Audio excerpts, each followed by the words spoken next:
ഒരു കണ്ടെയ്നറിൽ നിറയെ അനധികൃത മദ്യം 1620 ബോക്സ് വിദേശ മദ്യമാണ് എക്സൈസ് പിടികൂടിയത്. ഡ്രൈവർ കസ്റ്റഡിയിലായി.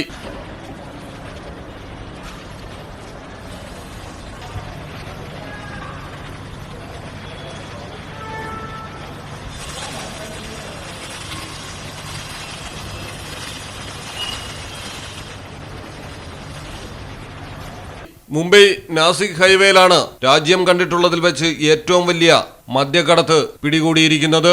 മഹാരാഷ്ട്ര വഴി രാജസ്ഥാനിലെ ഉദയ്പൂരിലേക്ക് കടത്തുകയായിരുന്നു. ഗോവയിൽ മാത്രം വിൽക്കാൻ അനുമതിയുള്ള 1.90 കോടി രൂപ വിലമതിക്കുന്ന വിദേശ മദ്യം. രഹസ്യവിവരത്തിന്റെ അടിസ്ഥാനത്തിൽ താനെ ജില്ലയിലെ ഭീവണ്ടിയിലുള്ള വാട്ട്പേ ഗ്രാമത്തിന് സമീപം ഹൈവേയിൽ വെച്ച് എക്സൈസ് സംഘം കണ്ടെയ്നർ ട്രക്ക് തടയുകയായിരുന്നു.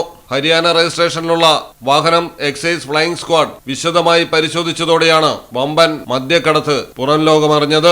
ഗോവയിൽ നിന്ന് ഉദയ്പൂരിലേക്ക് ഇലക്ട്രോണിക് സാധനങ്ങൾ കൊണ്ടുപോകുന്നു എന്ന വ്യാജേനയാണ് ട്രക്ക് കടന്നുപോയത്.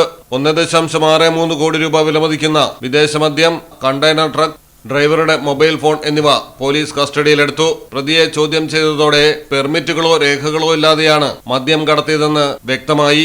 രാജസ്ഥാൻ സ്വദേശിയായ 28-കാരൻ ഹനുമാൻ മൊലതറാമാണ് പിടിയിലായിരിക്കുന്ന ട്രക്ക് ഡ്രൈവർ. ഈ വമ്പൻ മദ്യക്കടത്തിന് പിന്നിൽ വലിയൊരു സംഘമുണ്ടെന്ന് തന്നെയാണ് പോലീസിന് ലഭിച്ചിരിക്കുന്ന വിവരം.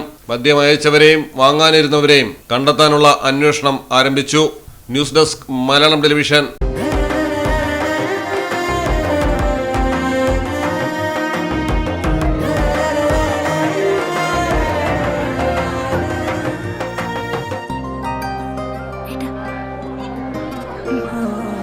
എല്ലാരും പറയുന്നു ഡിഫറെന്റ് ആയിട്ടുണ്ട്, നല്ല ഭംഗിയുണ്ടെന്നൊക്കെ. നല്ലതല്ലേ? ഞാനല്ല, സ്വർണം.